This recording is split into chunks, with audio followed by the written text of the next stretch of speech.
Le Printemps des Poètes est une manifestation francophone qui invite chacun à découvrir, redécouvrir la poésie et qui incite chacun, quel que soit son âge, à célébrer la poésie sous toutes ses formes d'expression. Car la poésie, c'est divertir, émouvoir, cultiver. La poésie offre un temps hors du temps, à l'écart et sans limite. Chaque édition de cette manifestation met en avant un sujet particulier. Nous en fêtons cette année la 23e et après l'ardeur, la beauté et le courage, ces 3 dernières années, voici venu le printemps du désir. À cette occasion, la médiathèque de Bissheim s'est associée à l'école de musique du pays Rhin-Brézac pour vous proposer une lecture musicale. Nous n'oublions pas les enfants que la poésie encourage à jouer avec le langage et les mots. Ainsi, nous leur proposerons 2 fables de Jean de La Fontaine, dont nous fêtons en 2021 le 400e anniversaire de la naissance. Nous espérons que vous passerez un agréable moment de douceur hors du temps. À trop vouloir, on finit par tout perdre. C'est le message que tient à nous transmettre Jean de La Fontaine dans cette fable. Un petit poisson qui vient de se faire attraper par un pêcheur tente de le convaincre de le relâcher afin qu'il devienne plus gros et le nourrisse plus lors d'une prochaine pêche. Mais que va décider le pêcheur? Le petit poisson et le pêcheur de Jean de La Fontaine. Petit poisson deviendra grand, pourvu que Dieu lui prête vie. Mais le lâcher en attendant, je tiens pour moi que c'est folie. Car de le rattraper, il n'est pas trop certain.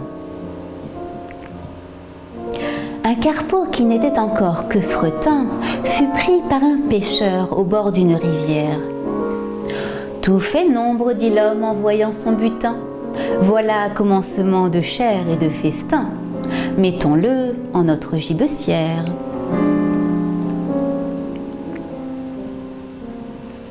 Le pauvre Carpillon lui dit en sa manière « Que ferez-vous de moi? Je ne saurais fournir au plus qu'une demi-bouchée. Laissez-moi carpe devenir, je serai par vous repêché. Quelque gros partisan m'achètera bien cher, au lieu qu'il vous en faut chercher peut-être encore 100 de ma taille pour faire un plat. Quel plat? Croyez-moi, rien qui vaille. » Rien qui vaille? Eh bien, soit, repartit le pêcheur. Poisson, mon bel ami, qui faites le prêcheur, vous irez dans la poêle. Et vous avez beau dire, dès ce soir, on vous fera frire. Un tien vaut, se dit-on, mieux que 2, tu l'auras. L'un est sûr, l'autre ne l'est pas.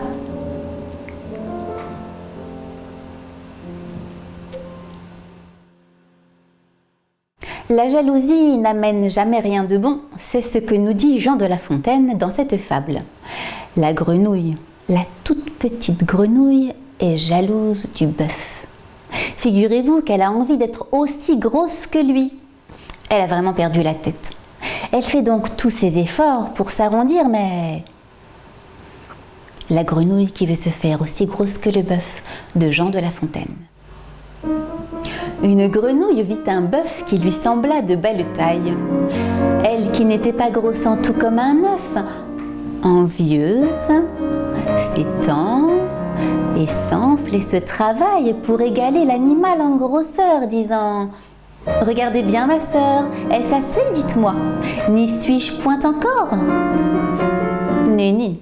« M'y voici donc? » Point du tout. « M'y voilà? » Vous n'en approchez point. La chétive pécore s'enfla si bien qu'elle creva. Le monde est plein de gens qui ne sont pas plus sages. Tout bourgeois veut bâtir comme les grands seigneurs. Tout petit prince a des ambassadeurs. Tout marquis veut avoir des pages.